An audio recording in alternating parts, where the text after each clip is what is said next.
स्वस्ति श्री गणेशाय नमः। श्री सरस्वत्यै नमः। श्री गुरुभ्यो नमः। शंभु महेश करुणा मयशूलपाणे गौरीपते पशुपते पशुपाशनाशिन् काशीपते करुणया जगदेकदेका स्त्वं हंसि पासि विददासि महेश्वरूषि त्वत्तो जगद्भवदिदे वभव स्मरारे त्वय्येव तिष्ठति जगन् मृडवेश्वनाथ त्वय्येव गच्छति लयं जगदेतदीश लिंगात्मकं हरचरा चरवेश्वरूपिन्। श्री सोमनाथ महादेव की जय। सद्गुरु भगवान की जय। ओम नमः पार्वती पतये हर हर महादेव हर। सौराष्ट्रे सोमनाथं च श्रीशैले मल्लिकार्जुनम् उज्जैन्यं महाकाल ओंकारं ममलेश्वर परल्यां वैद्यनाथं च डाकिन्यां भीमशंकरं सेतुबन्धे तु रामेशं नागेशं दारुकावने वाराणस्यां तु विश्वेशं त्र्यंबकं गौतमी तटे हिमालये तु केदारं दृश्मेशं च शिवालये। एतानिर्ज्योतिर्लिङ्गानि सायं प्रातः पठेन्नर सप्तजन्मा कृतं पापं स्मरणेन विनश्यति। मृत्युञ्जय महादेव त्राहि मां शरणागतं जन्म मृत्यु जरा व्याधि पीडितं कर्म बंधने। श्री सोमनाथ महादेव की जय। आप सभी को सप्रेम जय श्री कृष्णा, जय सिया राम। ओम नमः शिवाय।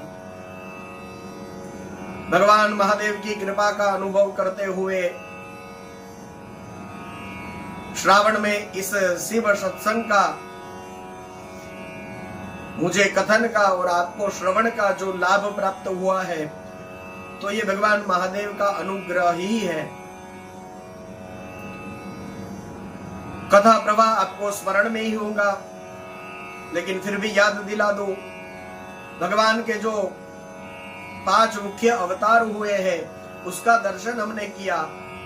सद्योजात, वामदेव, अघोर इत्यादि जो 5 अवतार हुए हैं उसकी चर्चा हमने करी। और फिर भगवान की अष्टमूर्ति जो है उनका भी, उस कथा का भी हमने कुछ दर्शन किया। तो अष्टमूर्ति में जो 8वां नाम है वह आत्मा का रूप है। तो यह अष्टमूर्ति की कथा के द्वारा हमको हमारे पुराण, हमारे शास्त्र यही समझाते हैं कि शिव जी की पूजा का मतलब शिव की पूजा और अभिषेक करना तो है ही है, लेकिन यदि वे नहीं हो सकता तो किसी भी व्यक्ति को जब आप कुछ सुविधाएं उपलब्ध कराते हैं या उनकी कुछ सेवा करते हैं तो यह शिव की ही सेवा हुई है, यह मानना चाहिए। और यदि किसी भी व्यक्ति को, व्यक्ति ही नहीं, आपके आसपास रहे पेड़ पौधे, प्राणी, पशु, जो कोई भी मनुष्य भी है, यदि आप उसको कष्ट पहुंचाते हैं तो फिर आप भगवान महादेव के उस अष्टमूर्ति स्वरूप को ही कष्ट पहुंचा रहे हैं। तो यह शास्त्र हमारे जो है वह हमको अच्छे से मनुष्य होना भी सिखाता है और हमारी फर्ज के प्रति हमको जागरूक भी करता है। तो आइए कथा को आगे हम उसके दर्शन करते हैं कि आप अब शिव जी के अनुपम अर्धनारी रूप का, अर्धनारी और आधा नर के रूप में जो भगवान महादेव का प्राकट्य हुए थे उसका वर्णन सुनिए। यह रूप ब्रह्मा जी की कामनाओं को पूर्ण करने वाला है। जब सृष्टिकर्ता ब्रह्मा द्वारा रची हुई सारी प्रजाएं विस्तार को प्राप्त नहीं हुई तो उस समय ब्रह्मा चिंताकुल हो गए और उस समय आकाशवाणी हुई है कि हे ब्रह्मा, अब आप मैथुनी सृष्टि की रचना करिए। ब्रह्मा जी ने मैथुनी सृष्टि उत्पन्न करने का विचार किया, लेकिन इससे पहले नारियों का कुल जो है स्त्रियों का, वह ईशान से प्रकट ही नहीं हुआ था। इस वजह से पद्मयोनि ब्रह्मा जी ने मैथुनी सृष्टि करना चाहा, लेकिन वे समर्थ नहीं हुए। तो इस प्रकार से आकाशवाणी हुई है और ब्रह्मा जी को मैथुनी सृष्टि का प्रारंभ करना है, तो किस तरह से यह हो, तो इसके लिए ब्रह्मा जी सोच रहे हैं। तो फिर भगवान महादेव की कृपा के बिना तो यह हो नहीं सकता। यह समझ करके ब्रह्मा जी ने तपस्या करने के लिए तैयार हुए हैं। भगवान महादेव का प्रेम पूर्वक हृदय में ध्यान करके भगवान ब्रह्मा ने घोर तपस्या करी है। ब्रह्मा जी के तीव्र तप के कारण भगवान महादेव जी थोड़े ही समय में प्रसन्न हो गए हैं, क्योंकि शिव जी का तो एक नाम है आशुतोष। आशु प्रतुष्यति शिवा तत आशुतोष।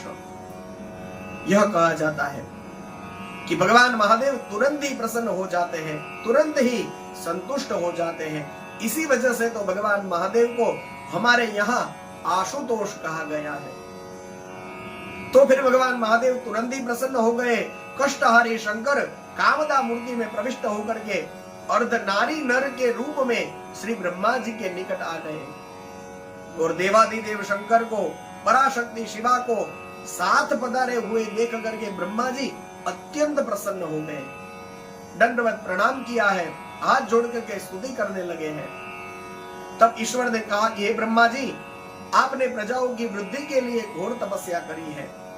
मैं यह जान करके प्रसन्न हूं, आपको जो भी मनोवांछित फल चाहिए वह मैं आपको दूंगा।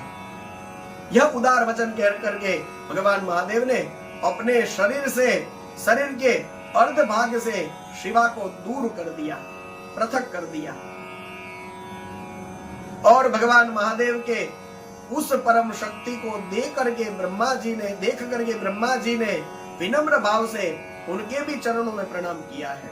और फिर ब्रह्मा जी ने कहा कि हे देवी, की नारी कुल की सृष्टि करना यह मेरी शक्ति से बाहर है,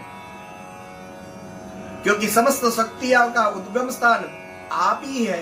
इसलिए मैंने आप अखिलेश्वरी परमा देवी, उनकी मैंने प्रार्थना करी है और मैं बस यही चाहता हूं कि आप मुझे नारी कुल की सृष्टि करने के लिए शक्ति प्रदान करें। ये देवी, यदि आप शक्ति प्रदान करेंगी तभी मैं इस काम को कर पाऊंगा और इसी को आप चराचर जगत की उत्पत्ति का कारण भी समझिएगा। एक और भी वरदान मैं आपसे मांगता हूं, ब्रह्मा जी कह रहे हैं, एक और भी वरदान मैं आपसे मांगता हूं, और वह यह कि आप चराचर जगत की वृद्धि के लिए अपने एक सर्वसमर्थ रूप से मेरा जो पुत्र होगा दक्ष, उसकी पुत्री भी आप बन जाइएगा, ताकि आपकी सन्निधि से मेरा जो यह वंश है उसका विस्तार अच्छी तरह से हो सके। शिवा देवी ने देखा कि ब्रह्मा जी बड़े विनीत भाव से प्रार्थना कर रहे हैं।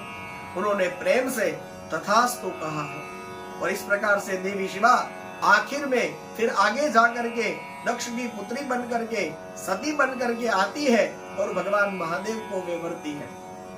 तो इस प्रकार भगवान महादेव का अर्धनारीश्वर अवतार हुआ है, उनको हम प्रणाम करते हैं।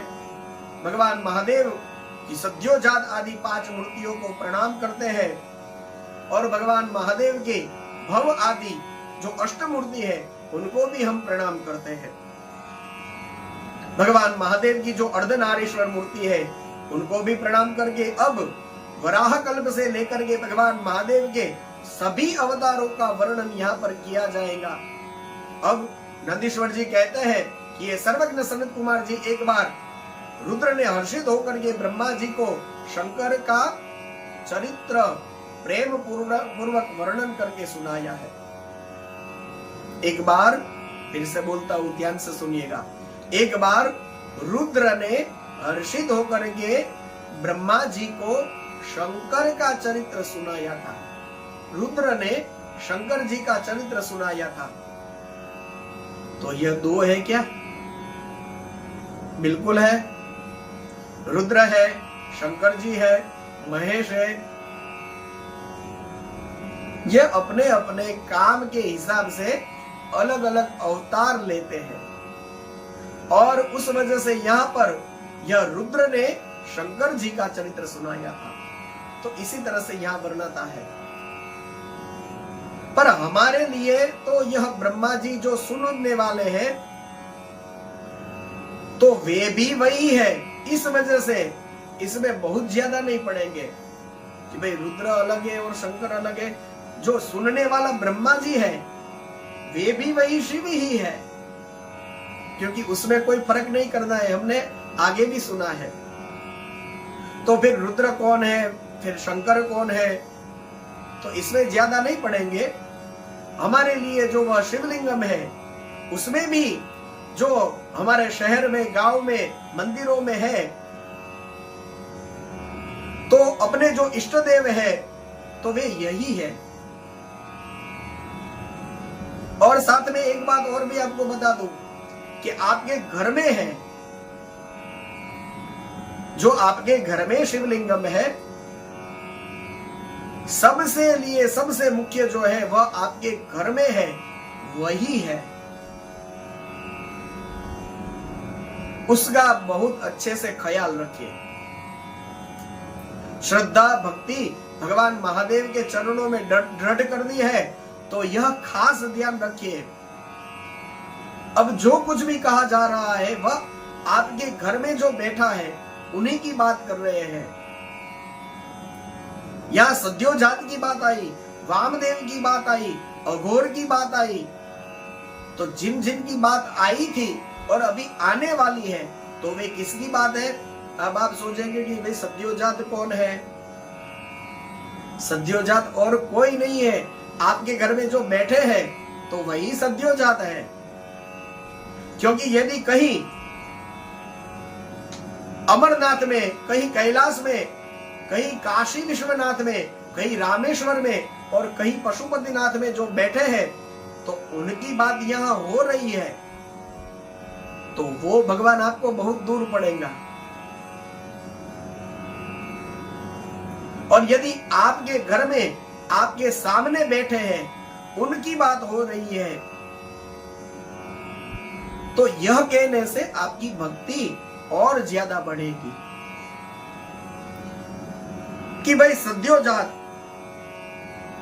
तो अच्छा, आप आपके भगवान को देखेंगे, सुनेंगे कि भाई भगवान का सद्योजात अवतार हुआ, तो आप सुनते ही कि भगवान महादेव का सद्योजात नाम का अवतार हुआ, वामदेव हुआ, ईशान हुआ, तत्पुरुष हुआ, अघोर हुआ, ऐसा सुनते ही आपके घर में जो भगवान है उनके सामने देख करके आप बोलेंगे कि अच्छा, आप ही हो सद्योजात, आप ही तत्पुरुष हो, आप ही अघोर हो, आप ही ईशान हो। तो उसमें उसके द्वारा भी बहुत अच्छे से हमारी श्रद्धा और भक्ति बढ़ेगी। श्रावण है, शिव जी सामने हो, मन में हो और यह सब सुनाई दे रहा हो तो स्वाभाविक रूप से उन प्रेम का बढ़ना यह होना ही चाहिए। तो इसको इसी तरह से सुनिएगा कि रुद्र कौन है और शंकर कौन है और सद्योजात कौन है, तो वो ये जो किसी भी की बात यहाँ पे आती है वो और कहीं नहीं, आपके घर में बैठे हुए जो शिवलिंगम के रूप में छोटे से भगवान है वे ही है, उन्हीं की बात हो रही है। तो इस तरह से आप इसको सुनिएगा। तो कहा कि रुद्र ने हर्षित होकर के ब्रह्मा जी को शंकर का जो चरित्र है वह जो परम सुखदायक है उसको सुनाया था। इसमें भगवान के कई अवतारों का नाम हम सुनेंगे। शिव जी ने कहा था कि हे ब्रह्मन, वराह कल्प के जो भी अभी चल रहा है, वराह कल्प जो अभी चल रहा है उसके 7वें मनवंतर में, अभी 7वां मनवंतर चल रहा है, तो उसमें संपूर्ण लोगों को प्रकाशित करने वाले भगवान कल्पेश्वर जो आपके प्रपौत्र है वह वैवस्वत मनु के पुत्र होंगे। और उस वैवस्वत मनवंतर की जो चतुर्युगिया होगी उसके सभी द्वापर युगों में लोगों पर अनुग्रह करने के लिए और सबका हित करने के लिए मेरे अवतार होंगे। ये ब्राह्मण युग प्रवृत्ति अनुसार प्रथम द्वापर युग में जब प्रभु स्वयं ही व्यास होंगे उस समय कलयुग के अंत में श्वेत नाम का महामुनि बनकर के भगवान कहते हैं मैं प्रकट होऊंगा। दूसरे द्वापर में जब प्रजापति सत्य व्यास होंगे उस समय कलयुग में मैं सुतार नाम से उत्पन्न होऊंगा। तीसरे द्वापर में जब भार्गव नाम के व्यास होंगे उस समय दमन नाम से मेरा प्रागट्य होगा। इसके बाद में चौथे द्वापर में सुहोत्र नाम से मेरा अवतार होगा। पांचवें द्वापर में मैं कंक नाम का महातपस्वी योगी बनूंगा। छठे द्वापर में लोकाक्षी नाम लेकर के मैं प्रकट होऊंगा। सातवें द्वापर के प्रारंभ में मैं योग मार्ग का परम निपुण होकर के जैगिषव्य नाम से प्रकट होऊंगा। आठवें द्वापर के आगमन पर मुनि वशिष्ठ वेदों का विभाजन करने वाले व्यास जी बनेंगे और उस समय में दधिवाहन नाम से अवतार लूंगा। नववीं चतुर्युगी में मैं ऋषभ नाम से अवतार लूंगा। जब 10वीं चतुर्युगी आएंगी और उसके द्वापर युग के आने का समय होगा तो उस समय अब शिव जी कहते हैं कि 10वें द्वापर में त्रिधामा नाम के मुनि व्यास होंगे। उस समय हिमालय का जो रमणीय शिखर है भृगु तुंग, उस पर मेरा अवतार होगा। इस अवतार का नाम नहीं है, शिव जी की मर्जी, इसमें अवतार का कहीं नाम नहीं लिखा है। इसके बाद में 11वां द्वापर है, वहां पर त्रिवृत्त नाम के व्यास होंगे। तो लिखा है कि कलयुग में गंगा द्वार पर यानी हरिद्वार में उनका तप नाम का अवतार होगा। 12वीं चतुर्युगी के द्वापर युग में भगवान महादेव कहते हैं कि द्वापर की समाप्ति होने लगेगी, तब कलयुग में हेम कंचुक में जाकर के मैं अस्त्री नाम से अवतार लूंगा। 13वें द्वापर युग में पर्वत श्रेष्ठ गंधमादन पर वालखिल्या आश्रम में महामुनि बलि के नाम से भगवान महादेव उत्पन्न होंगे। 14वीं चतुर्युगी में द्वापर युग में जब रक्ष नाम के व्यास होंगे तब अंगिरा वंश में गौतम नाम से भगवान महादेव का अवतार होगा। यह होगा, यह कह रहे हैं तो वो तब कह रहे थे। वैसे अभी तो 28वीं चतुर्युगी चल रही है और 28वीं बार द्वापर युग चल रहा है अभी। तो इसमें जो बात कही है इसमें हमने अब तक सुना कि कह रहे हैं तो वो तब की बात है, लेकिन इस समय हम जब पढ़ रहे हैं तो ये अब की, अभी तो वो पहला दूसरा तीसरा ऐसा बोल रहे थे, तो अभी तो 28वीं चतुर्युगी चल रही है। 28 बार द्वापर युग चला गया है। तो यह जब हम पढ़े या सुने तो यह शिव जी कह रहे हैं, लेकिन हमको यह समझना है कि हुआ है, ऐसा हुआ है इस तरह से। तो फिर 14वीं चतुर्युगी में अंगिरा के वंश में गौतम के नाम से भगवान महादेव उत्पन्न हुए थे। 15वें द्वापर में हिमालय के पृष्ठभाग में स्थित वेदशीर्ष नाम के पर्वत पर भगवान महादेव का वेदशिरा नाम का अवतार हुआ था। 16वें द्वापर युग में गोकर्ण वन में गोकर्ण के नाम से प्रकट हुए थे। 17वें चतुर्युगी के द्वापर में हिमालय के अत्यंत ऊंचे और रमणीय शिखर महालय पर्वत पर गुहावासी के नाम से भगवान महादेव का अवतार हुआ था। 18वीं चतुर्युगी के द्वापर युग में जब ऋतुंजय व्यास हुए, उस समय शिखंडी पर्वत नाम का हिमालय का सुंदर शिखर है और वहां पर शिखंडी के नाम से भगवान महादेव का अवतार हुआ था। 19वें द्वापर में हिमालय के शिखर पर ही मालिक नाम से भगवान का अवतार हुआ था। हिमालय के शिखर उनको बहुत पसंद है, तो वहां पर उनके कई अवतार हुए हैं। 20वीं चतुर्युगी के द्वापर में गौतम व्यास होंगे और उस समय भगवान का अट्टहास नाम से अवतार हुआ था। 21वें द्वापर युग था, तब वे भगवान दारुक के नाम से प्रकट हुए थे, इसलिए उस शुभ स्थान का नाम दारुवन ऐसा हो जाएगा।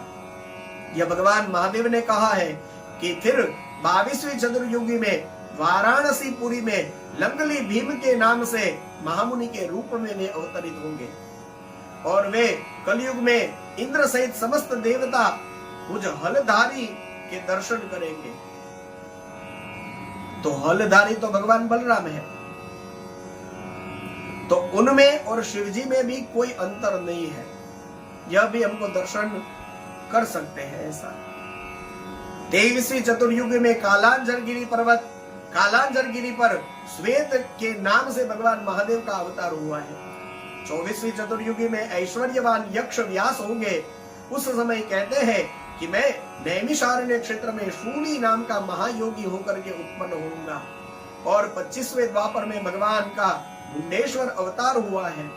26वें द्वापर में भद्रवर नाम के नगर में सहिष्णु नाम का भगवान महादेव का अवतार हुआ है। 27वें द्वापर में जातुकर्ण व्यास होंगे।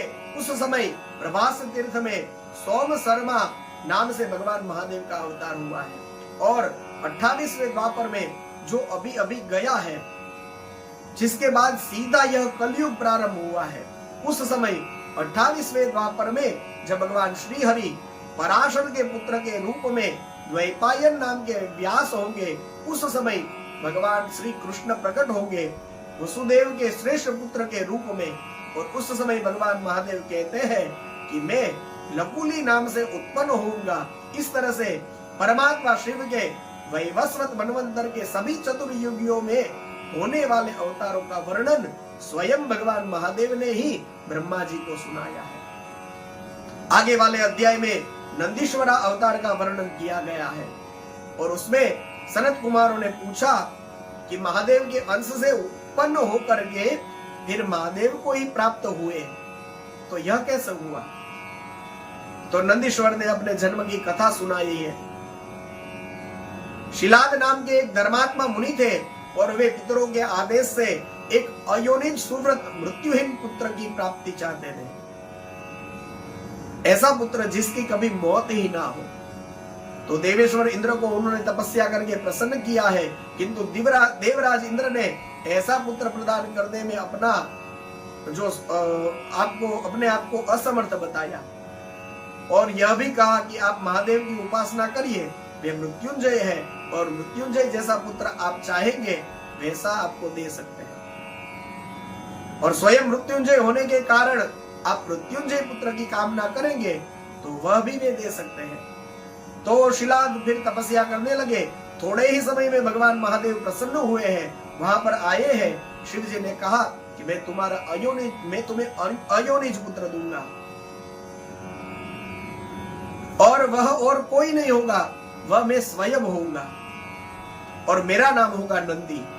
नंदीश्वर जी कहते हैं भगवान महादेव उमा सहित वहीं पर से अंतर्ध्यान हो गए और मेरे पिताजी जो है वह यज्ञ करने के लिए यज्ञ क्षेत्र को तैयार कर रहे थे और उसी समय शंभु की आज्ञा से बिना यज्ञ के ही, यानी यज्ञ करने से पहले ही मैं, मतलब नंदीश्वर कहते हैं कि मैं उनके शरीर से उत्पन्न हो गया। शिलाद बोले हैं कि सुरेश्वर नमस्कार, भगवान सुरेश्वर महेश्वर को नमस्कार करने लगे, क्योंकि भगवान महादेव ने ही कहा है कि तुम्हारा पुत्र बन करके मैं आऊंगा। तो अपने पुत्र को ही पुत्र के रूप में प्रकट हुए, असल में तो वे शिव जी है, तो वे प्रणाम करने लगे और कहा कि आपने नंदी नाम से प्रकट होकर के मुझे आनंदित किया है, इसलिए हे आनंदमय जगदीश्वर मैं आपको प्रणाम करता हूँ। और इसके बाद में फिर वे मुझे लेकर के शीघ्र ही अपनी परमशाला की ओर चले गए हैं। जब मैं शिलाद की उस झोपड़ी में पहुंच गया तो फिर मैंने अपने उस रूप का परित्याग करके मनुष्य रूप धारण कर लिया, और फिर उन्होंने मेरे जात कर्म संस्कार आदि करे हैं।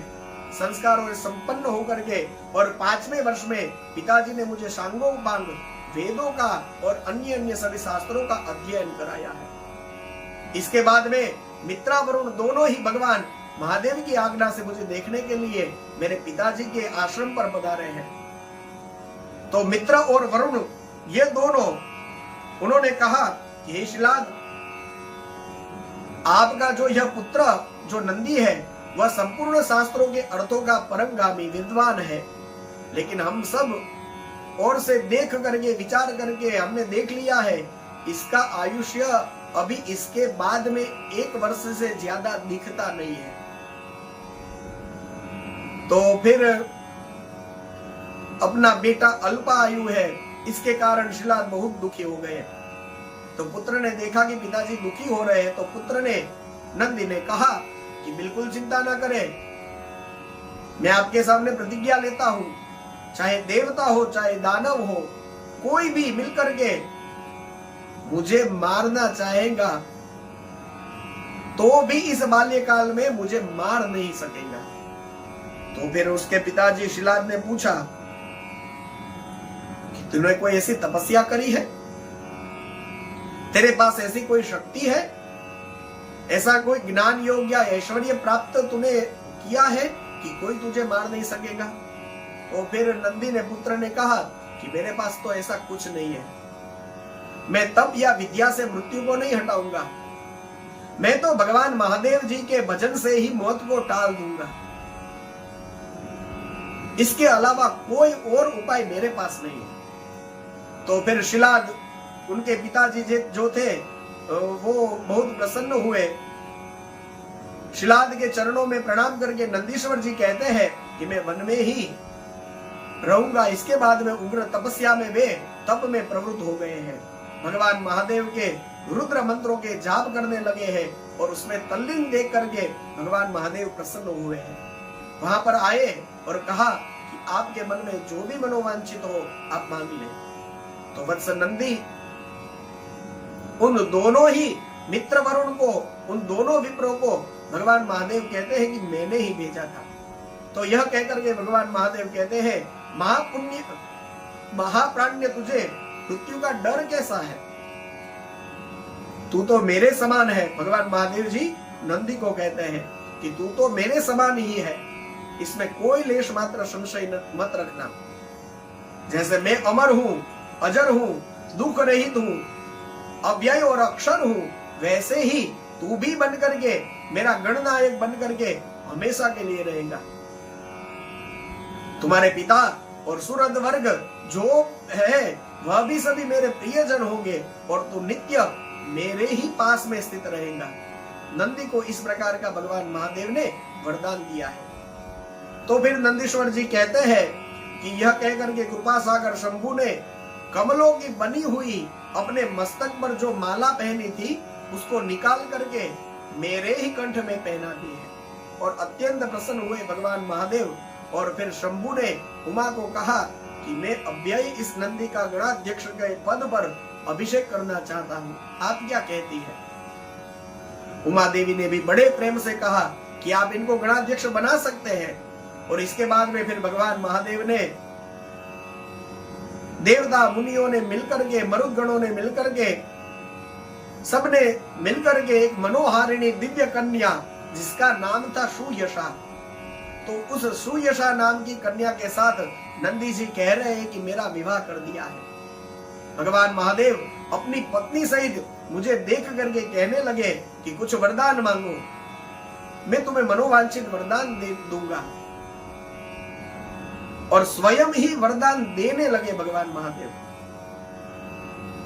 तो भगवान महादेव ने क्या वरदान दिया। भगवान महादेव ने कहा कि नंदी मैं तुम पर बहुत प्रसन्न हूं और मैं तुम्हें वरदान देता हूं कि जब तक मैं हूं तब तक तू रहेगा। मतलब महादेव कब तक है? अनंत काल तक, उनका अंत है ही नहीं। तो जब तक मैं हूं तब तक तू रहेगा। जहां मेरी स्थिति होगी वहां पर तुम्हारी भी स्थिति होगी। तो इस तरह से प्रसन्न होकर के भगवान महादेव ने खूब वरदान दिए हैं। इसके बाद में नंदीश्वर कहते हैं कि महाभाग उमा देवी ने भी वरदान देने के लिए उत्सुक होकर के कहने लगी, बेटा मेरे से भी तो कुछ वरदान मांग ले। तो नंदीश्वर ने हाथ जोड़कर कहा कि देवी, आपके चरणों में हमेशा मेरी प्रीति बनी रहे, भक्ति बनी रहे, ऐसा वरदान आप मुझे देवी दे दे। तो फिर देवी माँ ने उनको एवमस्तु करके वरदान दिया है। इस प्रकार से नंदीश्वर अवतार की कथा है। तो नंदीश्वर जो है, तो फिर आपको याद दिला दूं कि भगवान शिव के मंदिर में यदि आप दर्शन को जाते हैं तो पहले ही नंदी महाराज आते हैं। तो फिर कह दूं, ये कोई बैल नहीं है, नंदीश्वर के रूप में ही साक्षात शिवजी ही शिवालय के बाहर खड़े हैं। और यहाँ पे लिखा है कि कभी शिवालय बंद हो और आप केवल नंदीश्वर का दर्शन कर ले, तो इस कथा के आधार पर यहाँ पर शिवजी कहते हैं कि तुम मैं हो और मैं तुम हो, हम दोनों में कोई अंतर नहीं रहेगा, कोई अलग नहीं है। तो मतलब नंदी जी के दर्शन कर लिए तो आपने भगवान महादेव के ही दर्शन कर लिए, क्योंकि नंदकेश्वर भगवान महादेव के अवतार ही है। तो नंदीश्वर अवतार होने के कारण आपने शिव का ही दर्शन किया है, यह समझना चाहिए। अब इसके बाद वाले अध्याय में भगवान महादेव जो उत्तम उत्तम लीलाएं रचने वाले हैं उनकी और कथा बताई है। कहा कि मार्गशीर्ष मास की कृष्ण पक्ष की अष्टमी को उन्होंने भैरव के रूप में अवतार लिया था। कहते हैं काशी में तो उनका विशेष प्रभाव पड़ता है। जो भी मनुष्य वाराणसी में निवास करके काल भैरव का भजन नहीं करता है और जो काशी में प्रत्येक मंगलवार को कृष्ण अष्टमी यह दोनों मिल जाए और उस समय कालराज या भैरव जी का भजन पूजन नहीं करता है तो उसके पुण्य क्षीण हो जाते हैं। यह पुण्य क्षीण होने का अर्थ है कि उसको यदि कृष्ण अष्टमी और मंगलवार यह मिलते हैं तो जरूर काशी में यदि वह है तो उसको भैरव जी का दर्शन करने के लिए जाना ही चाहिए। काशी में भैरव जी का विशेष प्रभाव है और जो भी भैरव जी का भजन करेगा उसका सब प्रकार से पुण्य बढ़ेगा। तो इसके बाद में वीरभद्र अवतार और शरभ अवतार का वर्णन सुनाया है नंदीश्वर ने, और फिर कहा कि भगवान शिव ने जिस प्रकार से प्रसन्न होकर के विश्वानर मुनि के घर अवतार लिया था उसकी कथा बताता हूँ। कहते हैं नर्मदा के रमणीय तट पर नर्मदापुर नाम का एक नगर था। वहां पर विश्वानर नाम के मुनि निवास करते थे और सुचिस्मति नाम की एक कन्या के साथ उन्होंने विवाह किया था। सुचिस्मति उत्तम व्रत का पालन करने वाली, और उसने अपने पति को कहा कि किसी भी योग्य पत्नी को जो अपने पति से भोग प्राप्त होते हैं वह सारे भोग आपके द्वारा मुझे प्राप्त हो गए हैं। एक पत्नी को पति के पास से जितने भी भोग चाहिए वो सारे भोग उसको प्राप्त हो गए हैं। तो फिर सुचिस्मति ने कहा कि यदि अभी भी मैं वरदान प्राप्त करने के योग्य हूँ तो हे स्वामी आप मुझे महेश्वर के जैसा पुत्र प्रदान करें, भगवान महादेव के जैसा बेटा मुझे प्रदान करें। तो सुनकर के विश्वानर मुनि ने कहा कि बात तो सही है और तुम्हें ऐसा पुत्र प्राप्त भी होना चाहिए, लेकिन महेश्वर जैसा पुत्र तो महेश्वर की कृपा हो तब जाकर के प्राप्त होता है। तो फिर वे वाराणसी चले गए और वहां पर घोर तपस्या करते हुए वीरेश नाम के लिंग की आराधना करने लगे। 1 वर्ष पर्यंत भक्ति पूर्वक उत्तम उस वीरेश लिंग की त्रिकाल अर्चना करते हुए उन्होंने अद्भुत तपस्या करी है। 13वां मास लगते ही एक दिन वे द्विजवर प्रातः काल में त्रिभदगामिनी गंगा के जल में स्नान करके जैसे ही वीरेश शिवलिंग के नजदीक पहुंचते हैं तभी उन्होंने उन तपोधन ने उस लिंग के मध्य में एक 8 वर्षीय विभूति विभूषित बालक का दर्शन किया। और जैसे ही दर्शन किया तो समझ गए कि यह शिव जी के अलावा और कोई नहीं हो सकता। तो अत्यंत प्रसन्नता से भर करके यहाँ पर विश्वानर मुनि ने दिव्य स्तोत्र द्वारा परमानंद स्वरूप शंभु का स्तवन किया है। शिव पुराण में इस स्तुति का भी दर्शन करने योग्य है। केवल 8 श्लोकों की स्तुति करी गई है, लेकिन सुंदर स्तुति है। शिव पुराण में जहां जहां भी आपको स्तोत्र आदि का दर्शन होता है, तो वे दर्शन आपको विशेष रूप से करना चाहिए।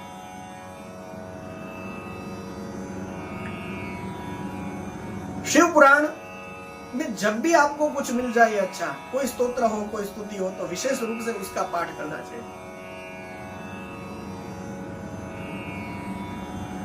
तो इस तरह से आपको ध्यान रखिए कि आपने जो जो भी सुना हो इस कथा में, आपको यदि अच्छा लगा हो,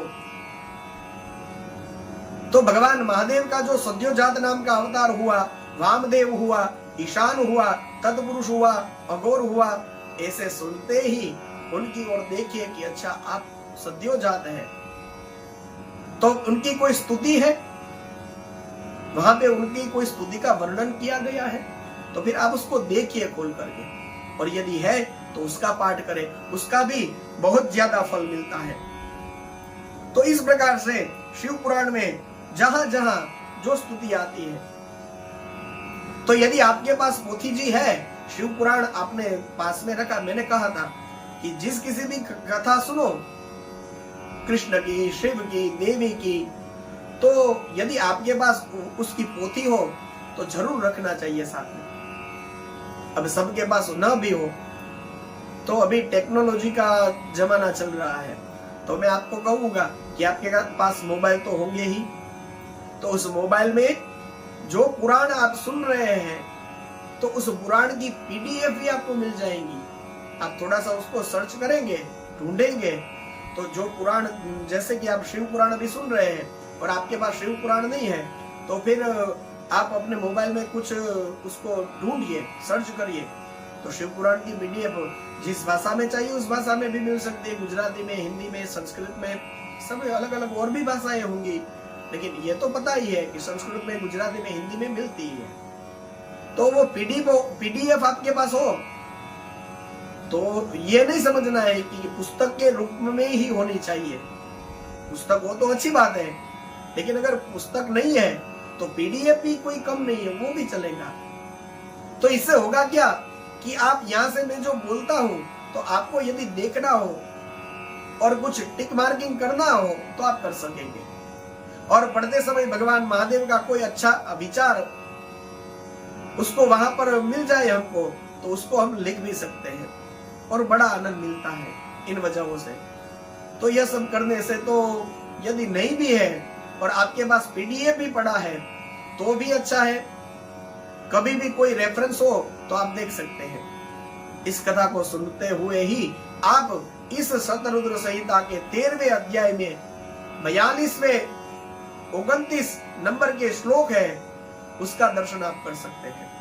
तो अभी जो मैंने 8 श्लोकों में स्तुति कही, तो यदि आपको उसे खोजना हो, देखना हो, तो वो कहाँ होंगी, तो अभी मैं आपको बता दूं कि इस शतरुद्र संहिता के 13वें अध्याय में 42 से लेकर के 49 नंबर के श्लोक तक यह स्तुति है।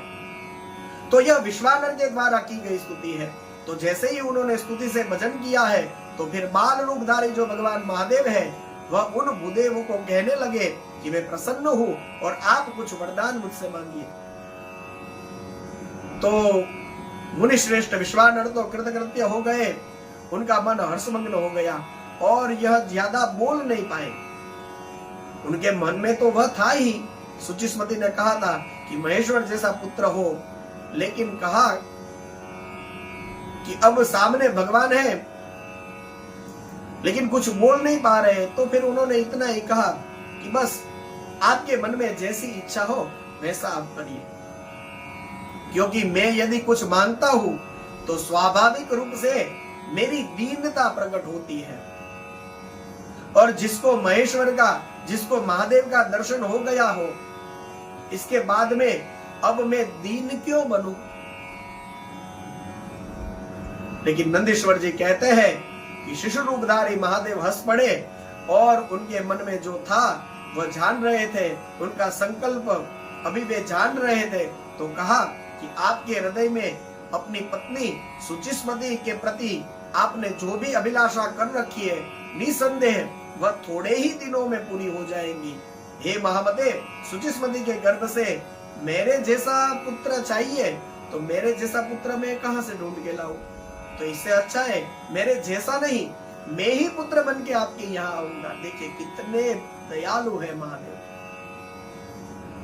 अपने भक्त की इच्छा पूरी करने के लिए भगवान कहते हैं कि मैं खुद पुत्र बन के आऊंगा। हे महामते, सुचिस्मती के गर्भ से मेरे जैसा नहीं, मैं ही जन्म लूंगा और उस समय मेरा नाम गृहपति होगा। तो इस तरह से भगवान महादेव जो बाल रूपधारी शंभु है, वे इस तरह से वरदान दे करके फिर अंतर्ध्यान हो गए। तो गृहपति नाम का जो भगवान महादेव का अवतार हुआ, इसकी यह कथा बताई है। और उसमें भी शिव जी का सुचिस्मती के गर्भ से प्राकट्य हुआ है। ब्रह्मा जी स्वयं पधारे हैं और उन्होंने उस बालक का संस्कार किया है। फिर गृहपति नाम रखा है। इसके बाद में फिर श्री नारद जी वहां पर विश्वानर मुनि के यहाँ आए हैं और उस बालक का भविष्य कथन किया है और कहा कि जब 12वां वर्ष लगेगा तो इस बालक पर बिजली और अग्नि के द्वारा कुछ विघ्न आएंगे। तो पिता ने आज्ञा दिया है और विश्वानर वैसे तो समझ गए कि अब यह बालक कुछ दिनों का मेहमान है, लेकिन जैसे ही गृहपति ने आज्ञा मांगी, विश्वानर ने उन्हें आज्ञा दी और वे वाराणसी में जाकर के गृहपति जाकर के तपस्या करने लग गए। वहां पर इंद्र महाराज पधारे हैं। जब 12वां वर्ष लगा तो इंद्र महाराज ने कहा कि हे गृहपति, तुम जो चाहो मुझसे वरदान मांग लो। तो गृहपति ने कहा कि भगवान महादेव के अलावा मैं और किसी के पास कुछ भी वरदान नहीं मांगूंगा। तो इंद्र महाराज ने उनको आग्रह किया कि आप कुछ मांगो, क्योंकि मैं अब आ ही गया हूं, तो तुम्हें कुछ दिए बिना कैसे वापस जाऊं, तो कुछ मांग लो। लेकिन फिर भी गृहपति ने कहा कि नहीं, मांगूंगा तो भगवान महादेव के पास, इसके अलावा किसी और से वरदान नहीं मांगूंगा। तो हमको यहाँ थोड़ा ये भी विचार करना चाहिए और समझना चाहिए, गृहपति जो है वह तो स्वयं शिव जी ही है। तो स्वयं शिव जी को भक्ति क्यों, स्वयं शिव जी की भक्ति क्यों कर रहे हैं और शिव जी ही शिव जी को वरदान क्यों दे रहे हैं? लेकिन ये सब नहीं होता है, यहाँ फ्रंट स्टेज ड्रामा चल रहा है। ये जो हम देख रहे हैं वह फ्रंट स्टेज ड्रामा है, आगे होने वाली लीला है। पर्दे के पीछे जो लीला है वह तो यही है कि सभी मनुष्यों को और भगवान महादेव के सभी सेवकों को, भक्तों को भगवान महादेव के प्रति कितने दृढ़ विश्वास होना चाहिए, कितना उनका अनन्य आश्रय होना चाहिए, यह देखने के लिए भगवान महादेव ही गृहपति के रूप में अवतार लेकर के आते हैं और सिखाते हैं कि जो महादेव के भक्त हो वह कितना भी तप करे, उनको स्वयं इंद्र भी वरदान देने के लिए आ जाए, तो वो टस से मस नहीं होना चाहिए। तो यह सिखाने के लिए यह लीला कर रहे हैं। उनकी जो श्रद्धा है वह अडिग रूप में भगवान महादेव के ही चरणों में होनी चाहिए। तो फिर तो इंद्र जो है वह क्रोधित हो गया और गृहपति को मारने की कोशिश करी है, लेकिन वह गृहपति को जब मारने जा रहा था तो स्वयं शिव जी वहां पे प्रकट हो गए हैं। यहाँ पर लिखा है, भगवान वेदव्यास जी ने लिखा है, जैसे ही इंद्र महाराज ने उनका कुछ अमंगल करने के लिए उद्यत हुए, तब तक तो अचानक ही वहां पर भगवान महादेव उत्पन्न हो गए और तुरंत प्रकट होकर के उन्होंने इंद्र को यह करने से रोक दिया। और गौरीपति शंभु वहां पर प्रकट होकर के उस बालक गृहपति को नव जीवन देते हैं और कहा कि हे वत्स, उठो, तुम्हारा कल्याण हो, तुम्हारा कोई कुछ नहीं बिगाड़ सकता है और अब किसी भी प्रकार का भय और यह सब रखने की जरूरत नहीं है। भगवान महादेव के उस नील चिन्ह को देख करके और उनकी ध्वजा और वृषभ को देख करके वाम अंग में गिरजा देवी के दर्शन करके, मस्तक में चंद्रमा का दर्शन करके भ्रूपति अत्यंत आनंदित हुए हैं और प्रकाशवान शंभु के चरणों में वो लौट गए। आंखों से आंसू बहने लगे हैं, कंठग्रोध हो गया है, गदगद हो गए हैं, शरीर में रोमांच आ गया है। भगवान महादेव को कुछ भी कहने में समर्थ नहीं हुए। तो फिर भ्रूपति ने कहा, भ्रूपति को भगवान महादेव ने ऐसा देखा तो फिर भगवान महादेव ने कहा कि लगता है अभी भी वह वज्रधारी इंद्र को देख करके तुम इतना डर गए हो कि अभी भी तेरे मन से वह डर नहीं जाता। लेकिन अब भयभीत होने की कोई जरूरत नहीं है। यह इंद्र और वज्र को तो उसकी बात को ही छोड़ दो, स्वयं यमराज भी आ जाए तब भी उसका प्रभाव तुम पर नहीं पड़ेगा। आज से तू अग्निपथ का भागी बनेगा और तेरे स्थापित इस शिवलिंगम को तेरे ही नाम से, अग्निश्वर नाम से प्रसिद्धि प्राप्त होगी। तो इस तरह से भगवान महादेव ने भ्रूपति के साथ सभी बंधुओं को बुलाया है और उसका अधिपति के पद में अभिषेक कर दिया है। और स्वयं वह जो शिवलिंगम था उसमें भगवान महादेव समा गए। यह दिव्य लीला करी है भगवान ने। और इसके बाद में तो फिर शिव शिवा दोनों ही महाकाल आदि अवतार लेते हैं। उसका वर्णन श्री नंदीश्वर ने कहा है। इसके बाद में फिर नंदीश्वर जो है वह यक्षेश्वर अवतार की बात करके कहते हैं कि हे मुनि, अब शंकर जी की उपासना कांड के द्वारा सेवित महाकाल आदि जो और 10 अवतार है उसका वर्णन आप भक्ति पूर्वक श्रवण करें। उसमें सबसे पहला अवतार जो है वह महाकाल है। ऐसे इसमें लिखा है यहाँ कि शिव जी के 10 अवतारों का वर्णन सुने, लेकिन इसमें शिव और शिवा दोनों की बात आती है। तो हम लोग बात कर रहे हैं तो मैं ये कह दूं कि आप शिव और शिवा दोनों महाकाल आदि जो 10 अवतार हुए हैं और एकादश रुद्र अवतार होंगे आगे जाकर के, उसकी कथा का आप इन अध्यायों में श्रवण करेंगे।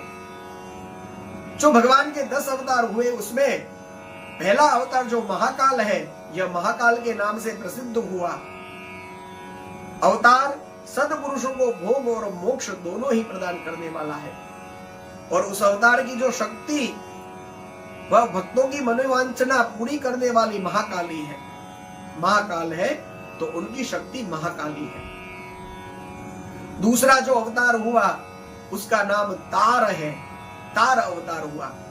उसकी जो शक्ति है उसका नाम तारा देवी है। यह दोनों भी भोग मुक्ति दाता है, सेवकों के लिए सुखदायक है। फिर बाला भुवनेश नाम का तीसरा अवतार हुआ और उसमें बाला भुवनेश्वरी शिवा जो है वह उनकी शक्ति हुई। यह सज्जनों को सुख देने वाला हुए। चौथा अवतार जो है वह भक्तों के लिए सुखद तथा भोग मोक्ष प्रदायक षोडश श्री विद्येश नाम का अवतार हुआ और षोडशी श्री विद्या शिवा जो है वह उनकी शक्ति है। पांचवा भैरव नाम का अवतार हुआ और भैरवी गिरजा यह अपने उपासकों को मनोवांछित फल देने वाली है, उनकी शक्ति हुई है। छठा अवतार छिन्न मस्तक नाम से हुआ है और भक्त कामप्रद गिरजा नाम का नाम छिन्न मस्तका पड़ा है। संपूर्ण मनोरथों को देने वाले ऐसे दाता शंभु का 7वां अवतार धूमवान नाम से विख्यात हुआ है और उस अवतार में श्रेष्ठ उपासकों की इच्छाओं को पूरी करने वाली शिवा जो है वे धूमावती के नाम से प्रसिद्ध हुई है। फिर शिव जी का 8वां अवतार बगलामुख है और उनकी शक्ति महान आनंददायिनी बगलामुखी के नाम से विख्यात हुई है। 9वां अवतार मतंग नाम से प्रसिद्ध हुआ है और उस समय संपूर्ण अभिलाषाओं को पूर्ण करने वाली मातंगी देवी हुई है। शंभु का भोग मुक्ति रूप फल प्रदान करने वाला यह 10वां अवतार जो हुआ उसका नाम कमल है और उसमें अपने भक्तों का सर्वदा पालन करने वाली गिरजा कमला के रूप में प्रसिद्ध हुई है। तो यह शिव जी के 10 अवतार है और कहते हैं कि तंत्र शास्त्र में तो यह सर्व काम प्रद बताए गए हैं और उनकी जो यह शक्तियां है वे ही 10 महाविद्या है। तो उनका भी अद्भुत महिमा है और सर्व काम प्रद के रूप में इसका वर्णन यहाँ पर किया गया है। नित्य दुष्टों को दंड देने वाले और ब्रह्म तेज की विशेष रूप से वृद्धि करने वाले इस प्रकार के महेश्वर के महाकाल आदि जो 10 शुभ अवतार है, उनका शक्ति सहित आपको वर्णन कर दिया। मनुष्य शिव पर्व का अवसर हो उस समय इस परम पावन कथा का भक्ति पूर्वक पाठ करते हैं, वे शिव जी के परम प्रिय हो जाते हैं। अब भगवान महादेव के एकादश श्रेष्ठ 11 अवतारों की चर्चा करते हैं। कहते हैं पूर्व काल की बात है, एक बार इंद्र आदि समस्त देवता दैत्यों से पराजित हो गए और अपनी नगरी अमरावती छोड़ करके वह सब भाग करके अत्यंत पीड़ित ऐसे सब देवता कश्यप जी के पास गए हैं। कश्यप जी ने वह दैत्यों द्वारा पराजित हुए सभी दुखी देवताओं को देखा, सबकी बात सुनी, लेकिन वे ज्यादा दुखी नहीं हुए, क्योंकि उनकी बुद्धि तो जो है वह शिव में आसक्त थी और वह शांत बुद्धि मुनि थे। तो मुनि ने धैर्य धारण करके सभी देवताओं को आश्वासन दिया है और परम सुख पूर्वक वे काशी चले गए हैं। गंगा जल में स्नान करके अपना अपना जो नित्य नियम है उसको पूरा करके विश्वनाथ की बहुत अच्छी तरह से उन्होंने अर्चना करी है और फिर देवताओं के हितार्थ वे प्रसन्नता पूर्वक तपस्या करने लगे हैं। भगवान महादेव के चरणों में तल्लीन मन वाले कश्यप ऋषि को वरदान देने के लिए उस समय सद्पुरुषों की गति स्वरूप भगवान विश्वनाथ प्रसन्न होकर के वहां प्रकट हो गए हैं। उन्होंने वरदान मांगने के लिए कहा तो कश्यप मुनि ने कहा कि महेश्वर, मैं सर्वथा आपका शरणागत हूँ और आप ही मेरे पुत्र के रूप में प्रकट होकर के देवताओं के लिए आनंद दाता बनिए। तो यहाँ नंदीश्वर जी कहते हैं कश्यप जी ने ऐसा कहा तो भगवान महादेव ने उनको तथास्तु यह दिव्य वरदान दिया और इस तरह से कश्यप के द्वारा सुरभि के उदर से भगवान महादेव 11 रूप धारण करके प्रकट हुए हैं और यही एकादश रुद्र कहे गए हैं।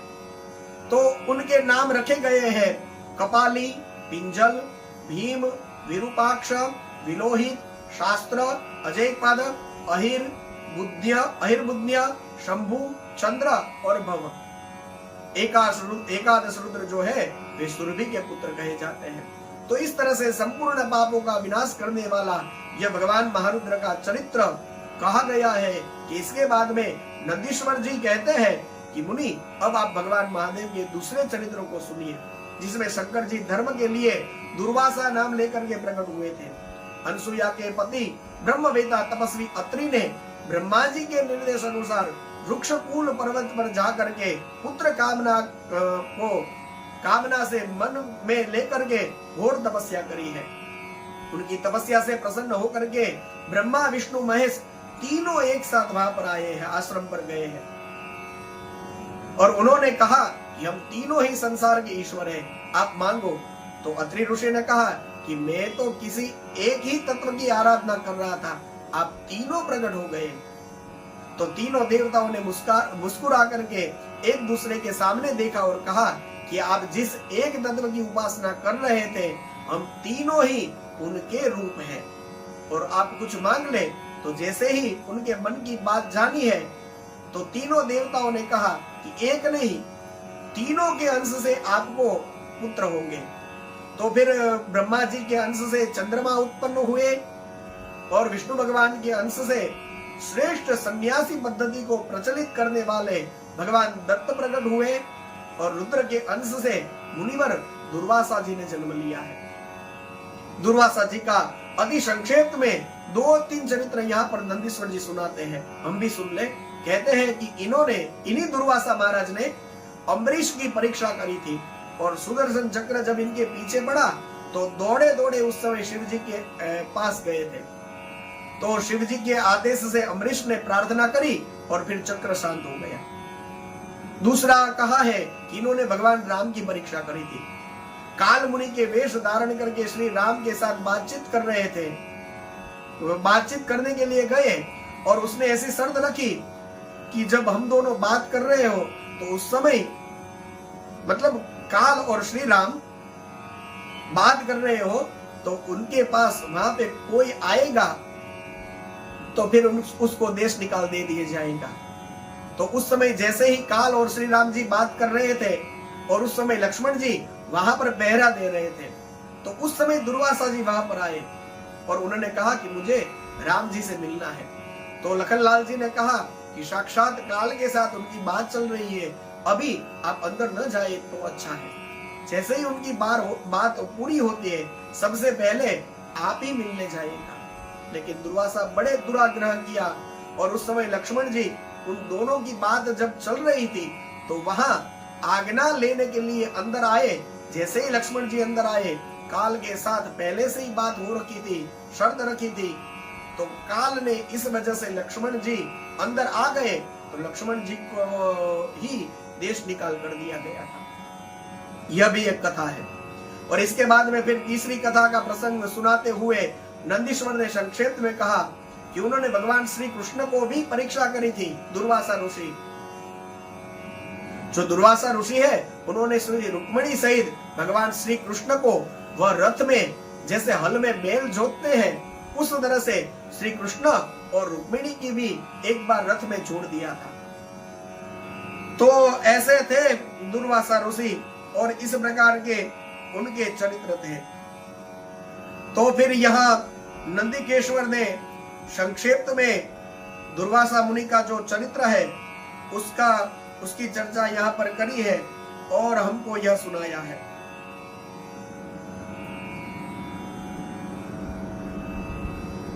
तो इस तरह से दुर्वासा मुनि का चरित्र यहाँ कुछ हमको सुनाया गया है। तो आज की कथा को हम यही विराम देते हैं। आगे का शिव सत्संग हम फिर कल देखेंगे। आइए कुछ क्षण के लिए भगवान शिव का नाम हम ले लें। ओम नमः शिवाय, ओम नमः शिवाय, हर हर भोले नमः शिवाय, ओम नमः शिवाय, ओम नमः शिवाय, हर हर भोले नमः शिवाय। सोमेश्वराय शिव सोमेश्वराय, हर हर भोले नमः शिवाय। सोमेश्वराय शिव सोमेश्वराय, हर हर भोले नमः शिवाय। ओम नमः शिवाय, ओम नमः शिवाय, हर हर भोले नमः शिवाय। ओम नमः शिवाय, ओम नमः शिवाय, हर हर भोले नमः शिवाय। श्री सोमनाथ महादेव की जय, सद्गुरु भगवान की जय। ओम नमः पार्वती पतये, हर हर महादेव हर।